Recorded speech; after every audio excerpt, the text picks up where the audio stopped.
Hey, Dieter Bone here for WM Experts. Once again with the first look video, we're following up one with a device I wasn't too excited about, the Pantech Duo, with one that I have been waiting a long time for, the Motorola Q9H. That's right, we're calling it the Q9H at last. We don't need to think about it whether it's the Q9 Global or the Q9 World Edition or whatever. It's the Q9H at last. That's what they're calling it on AT&T. So let's take a look, see what we got in the box. I'm already going through it here. As you can see, it includes both a regular and an extended battery, which is pretty interesting. So we're going to put the regular battery in. There they are next to each other. You can see the extended is quite a fatty little battery. The regular battery is 1130 milliamps, which really isn't all that bad. So I expect that they learned that folks, when they are in 3G areas, it probably suck the battery down quite a bit. So that's why they included an extended battery. So I'll pop the battery door back on, take off the plastic, and let's see what else we've got in the box while this thing boots up. Of course, we've got a power adapter. You wouldn't be surprised by that. And then we've got a couple other little adapters I'll dig out of the box here. The first looks to be an audio adapter, so you can plug in a standard set of headphones into it and use it, for music. So that's good. And the other thing that we have is a mini USB to micro USB adapter with a convenient lanyard that is on there. And if you haven't gathered by now, that means that we're looking at micro USB, not mini USB, for charging and syncing. And there's your micro USB sync cable there. So I find that to be a little disappointing, but oh well. So let's move on and take a closer look around the device. Zoom it in a little quick there. Oh, here we go. All right, turn it on. SIM card's not in. That's all right. And we'll get to the software in just a minute. But here on the side, we've got up and down buttons, a select and a back. It's actually pretty cool. I like the roller better, but that's all right. Again, around the rest of the device is very clean lines. Not a whole lot of widgets on it. The buttons feel pretty good, about as good as the Q9M. And the keyboard itself also feels pretty good. It's not like here's the Q9M. It's not as grippy, but it's still pretty good. You can see that these are totally different phones. They barely deserve to have the same name.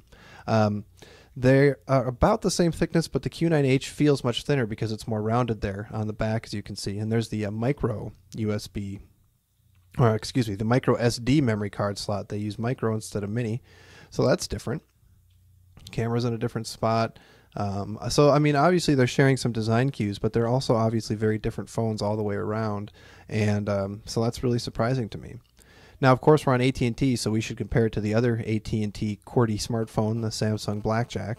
And you can see it's quite a bit wider than the Blackjack. Also a little bit thicker if you don't include that camera hump on the back of the Blackjack.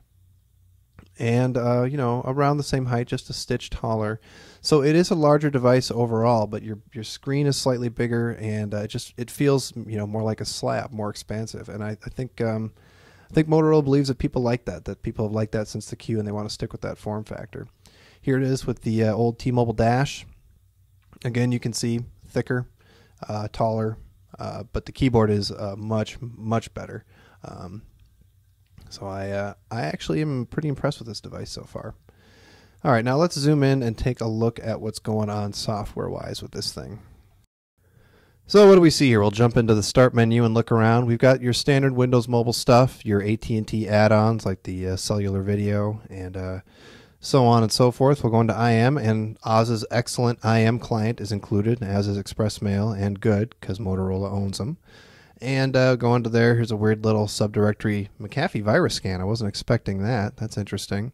And My Stuff lets you customize, also lets you browse your files and whatnot. Try and fun that up a little bit. And hey, look at that. Opera. Opera is the default browser included, and I'm really happy that Motorola made that decision. I think that's great. I like Opera a lot, and I think that's pretty cool. Going to games, we've just got the standard Windows games. That's all right.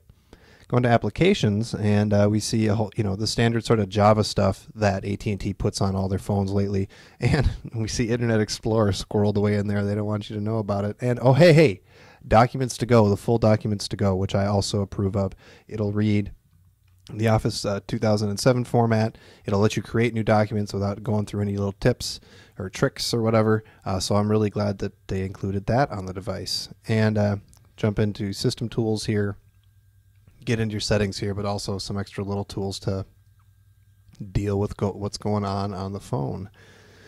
So overall, I gotta say, it doesn't have as much fancy widgets as the Q9M, but it feels like a really good device, and it's really the first Q I've held where my first reaction wasn't, oh, it's a slab and it's horrible.